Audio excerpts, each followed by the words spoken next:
c'est un soulagement à la fois pour les Béninois que pour les Nigériens. Et les échanges qui existent entre les deux pays sont nécessaires aux deux pays. Sinon, elles n'existeraient pas.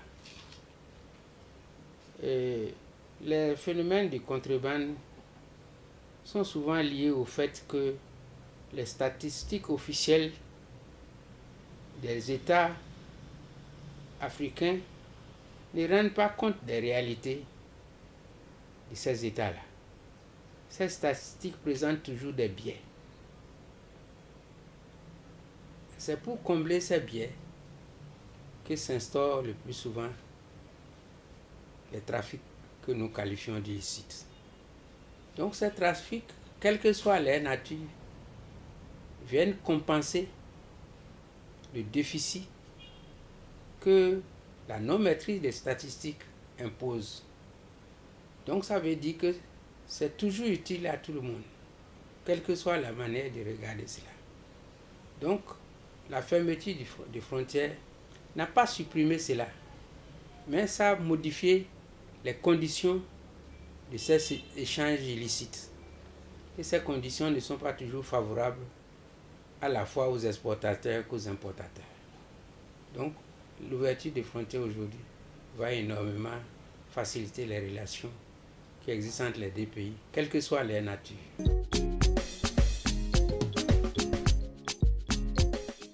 Bon, les relations commerciales, que ce soit officielles ou officieuses, du Bénin avec le Nigeria ne représentent pas grand-chose pour le Nigeria. C'est moins de 10% de leur capacité économique et commerciale. Par contre, pour nous ici, c'est l'essentiel. C'est l'essentiel en raison du fait que nous n'avons pas des activités productives dynamiques. Nous n'avons pas non plus des ressources minières à vendre. C'est à travers ces relations que le Bénin se procure de l'essentiel des ressources nécessaires au fonctionnement de la société et parfois de l'État. Donc c'est pour cela que c'est important pour nous, c'est moins important pour le Nigeria.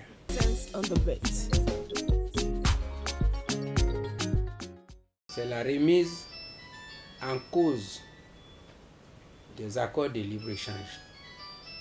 Pour qu'il y ait libre-échange, il faut qu'il y ait perméabilité des frontières. Si un pays ferme la frontière, ça veut dire qu'il rompt avec les accords de libre-échange et s'enferme sur lui-même. Donc, c'est la non-application des accords signés ensemble. Donc, c'est pour cela que tout le monde a fait pression sur le Nigeria pour que le Nigeria ouvre la frontière. Ce n'est pas seulement les accords de libre-échange, les accords de la CEDEAO sur la libre circulation des personnes et des biens sont en contradiction avec la fermeture des frontières. Et le Nigeria a signé ces accords. Comme il a signé l'accord de la zone de libre-échange continentale africaine.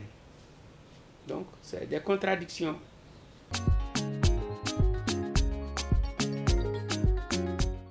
C'est vrai que le Nigeria et l'Afrique du Sud, à cause de l'importance de leur immigration en Grande-Bretagne et aux États-Unis, présentent beaucoup de risques de contamination que nous autres ici.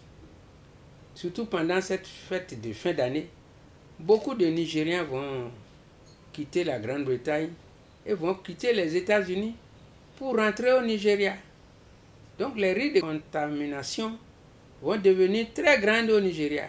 Et comme avec la fermeture des frontières, tous les Béninois vont se ruer sur le marché de Lagos ou le marché d'Alaba, les risques d'augmentation de la pandémie au Bénin ici sont effectivement à craindre. Effectivement à craindre avec l'ouverture des frontières. Ça, c'est une réalité dont il ne faut pas minimiser.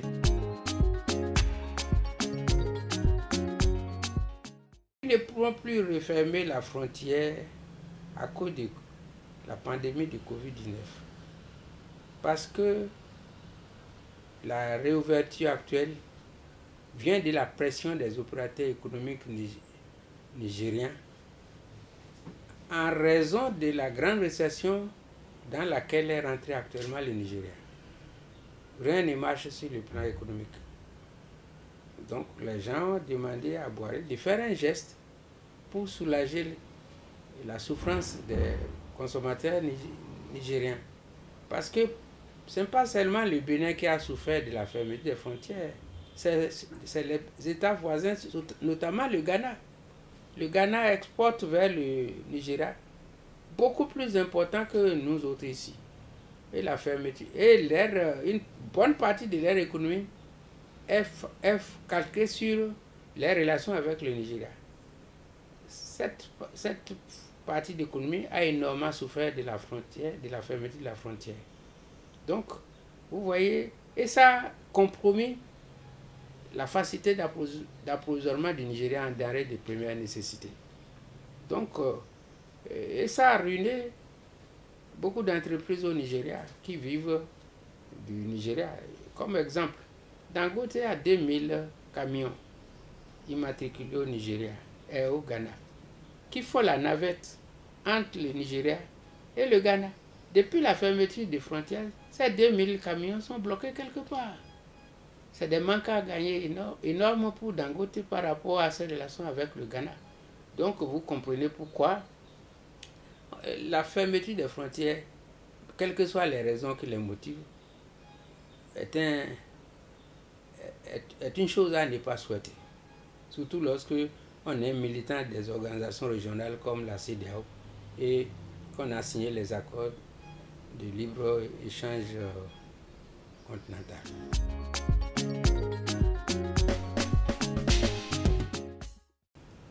Il n'y aura jamais la CEDEAO sans un pôle d'entraînement. Jamais. Or, vous voyez l'Union européenne. C'est l'Allemagne qui fait fonctionner l'Union européenne. Subsidiairement, la France y ajoute. Nous, ici, on pensait vraiment que le Nigeria allait être un pôle autour duquel nous allons construire notre institution d'intégration régionale. Tel que le Nigeria fonctionne aujourd'hui, beaucoup de gens sont restés très dubitatifs. Et cela oblige la France aujourd'hui à mieux structurer son empire contre les autres pays anglophones. C'est très mauvais pour nous, pour l'avenir. Il n'y a pas de CEDEAO. C'est des institutions plutôt qui existent. La CEDEAO a toujours fonctionné comme un syndicat des chefs d'État. Mais les institutions existent. Or, on ne peut pas gérer les relations de voisinage et même régional à travers seulement les institutions. C'est à travers des actions concrètes. Or, ces actions concrètes sont bloquées par des querelles de personnes au niveau de la CEDEAO aujourd'hui. Vous comprenez bien.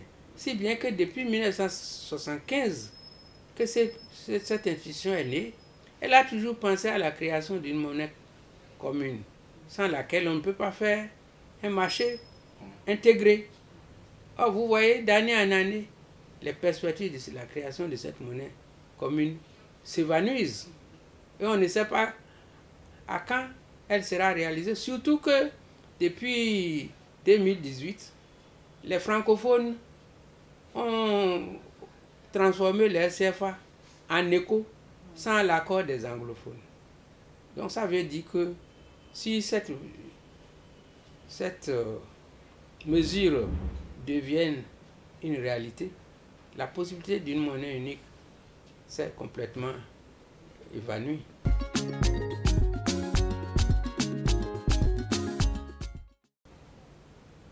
Cette fermeture des frontières est devenue un phénomène récurrent. À la moindre chose, le Nigeria, sans consulter ses voisins, ferme. Il faut réfléchir à des solutions alternatives contre cela. Il faut que les États fassent pression sur le Nigeria pour que le Nigeria ne gère pas ses relations avec ses voisins à partir des sautes d'humeur.